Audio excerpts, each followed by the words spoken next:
So expand on what you mean by that.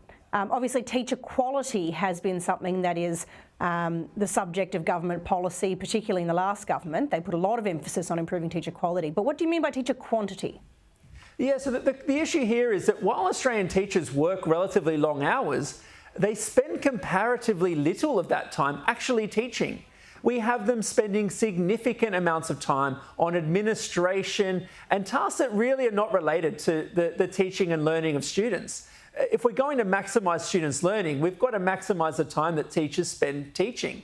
And on the quality front, unfortunately, we've been inspired by all the educational fads from around the world rather than focusing on the practices known for success. And we have examples of that here in Australia where schools that are following the very best methods are achieving outstanding results. We just need to scale that up and ensure that we don't allow more teachers, particularly those that are graduating, to receive substandard training.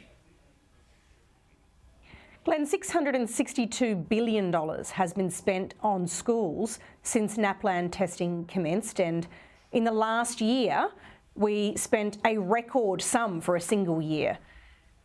We're not really getting value for money here. What do we have to do in terms of non-dollar investments to be able to see those results turn around quickly? Well, as you say, we have spent an eye-watering sum on education in Australia. It could not be said that Australian governments have not prioritised resources into the system.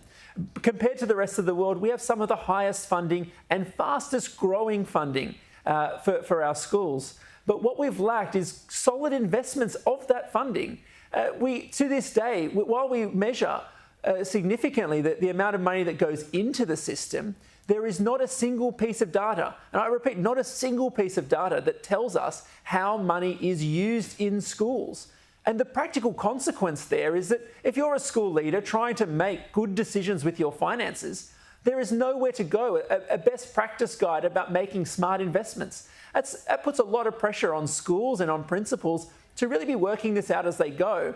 And we deserve better than that from school systems to help them make better investments.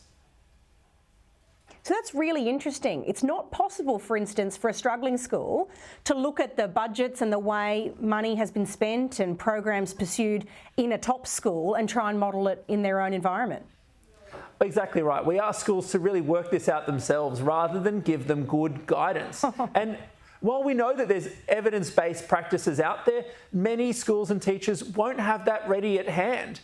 We've got to do a much better job of mobilising good data and good evidence so schools can make better decisions. It's not because they don't want to.